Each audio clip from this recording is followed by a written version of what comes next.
తీసుకుందామంటే licence ఫీజులు పెంచినావు, అంటే RTA ఛార్జీలు పెంచి పేదల మీద భారం వేసినావు. మద్యం ధరలు, బీర్ల ధరలు, విస్కీల ధరలు పెంచిండు కానీ అవ్వాతాతలకు ఇస్తా అన్న 4000 పెన్షన్ అయితే పెంచలే.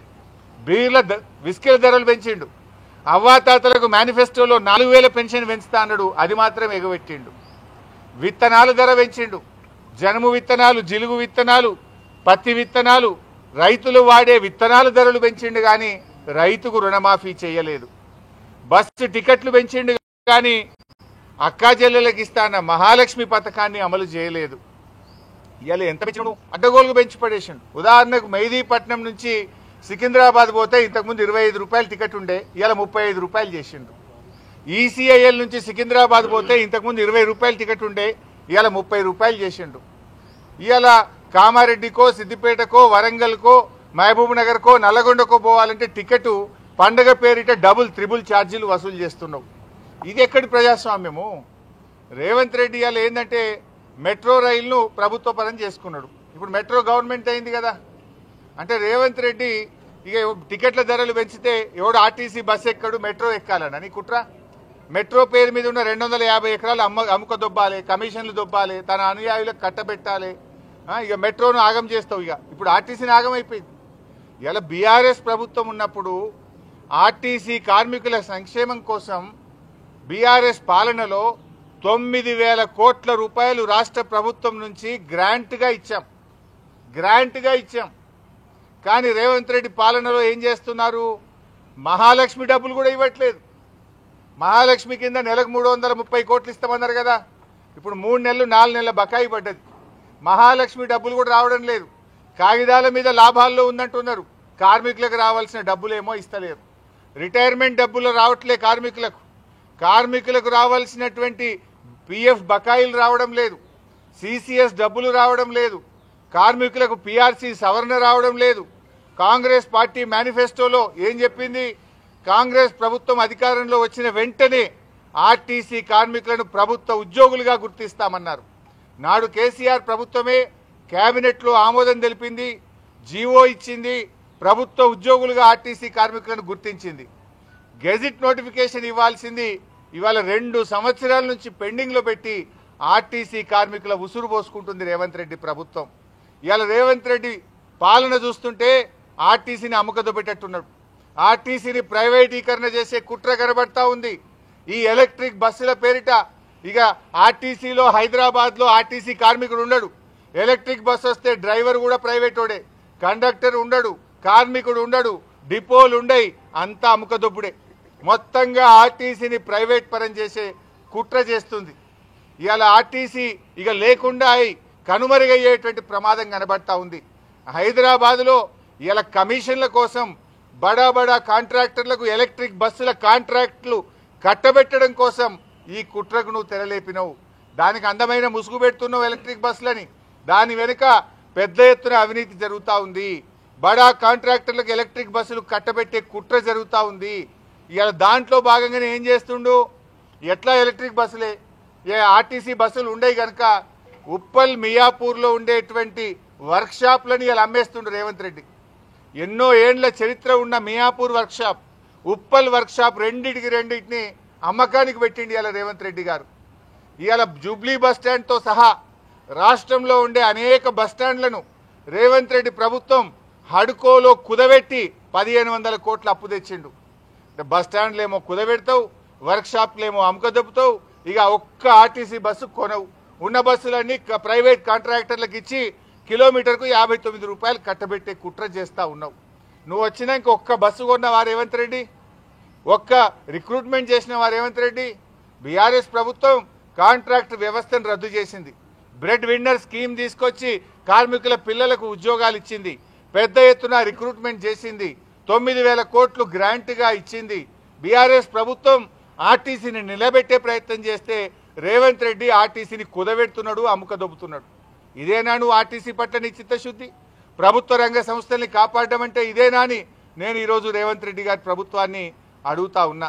ముఖ్యంగా ఇలా కార్గో విషయంలో కేసీఆర్ గారు ఆర్టీసీని లాభాల బాట పట్టించాలని ఆర్టీసీలో కార్గో వ్యవస్థను స్టార్ట్ చేశారు. దానివల్ల సంవత్సరానికి 100 కోట్ల రూపాయల ఆదాయం వస్తూ ఉంది. ఇవాళ కార్గోను కూడా రేవంత్ రెడ్డి కన్నుబడ్డది.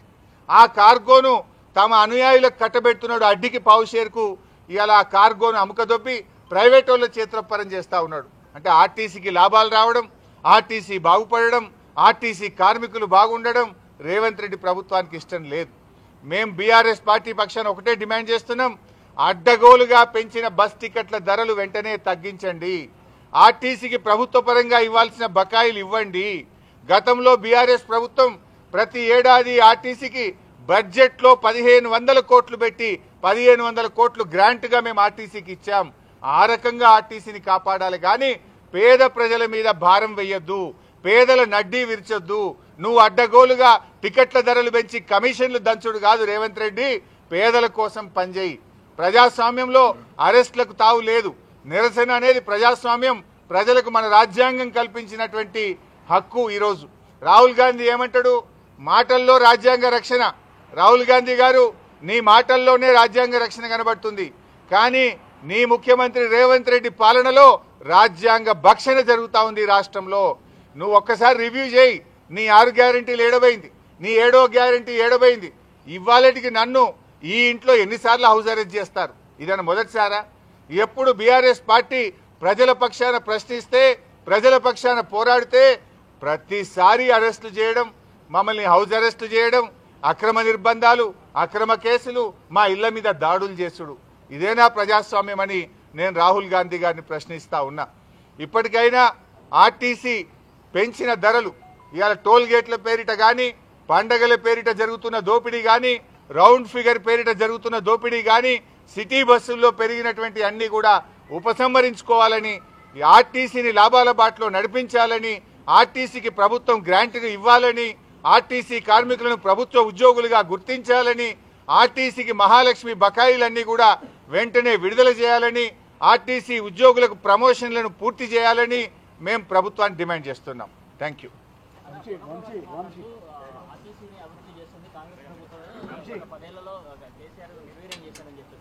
గత 10 ఏళ్లలో ఆర్టీసీకి 9,000 కోట్ల రూపాయలు ఇచ్చామని మాజీ ఆర్థిక మంత్రిగా నేను లెక్కలు చెప్తున్నా. నువ్వేమిచ్చినావో చెప్పు. రూపాయి ఇచ్చినావా?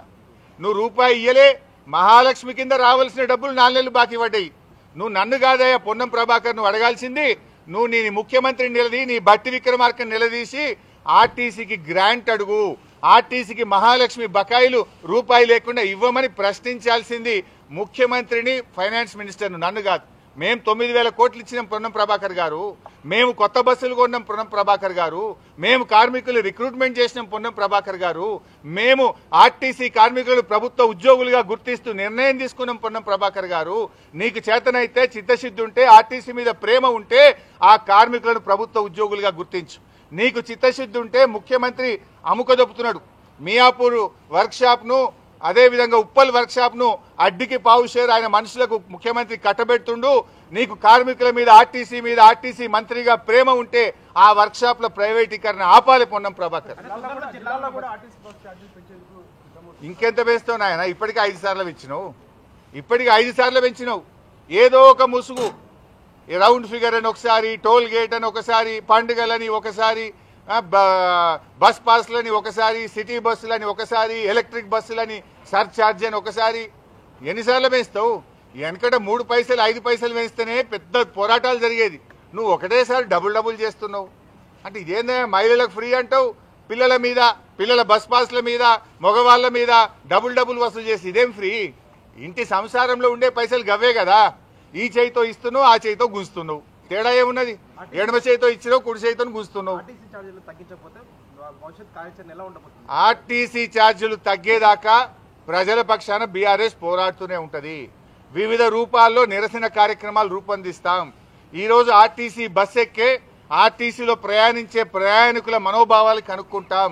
ఆర్టీసీ ఎండీని కలిసి తగ్గించమని ప్రజాస్వామ్యయుతంగా కోరుతాం. ప్రభుత్వం దిగి రాకపోతే ప్రజా ఉద్యమాలను మరింత బలోపేతం చేస్తాం, ఉధృతం చేస్తాం.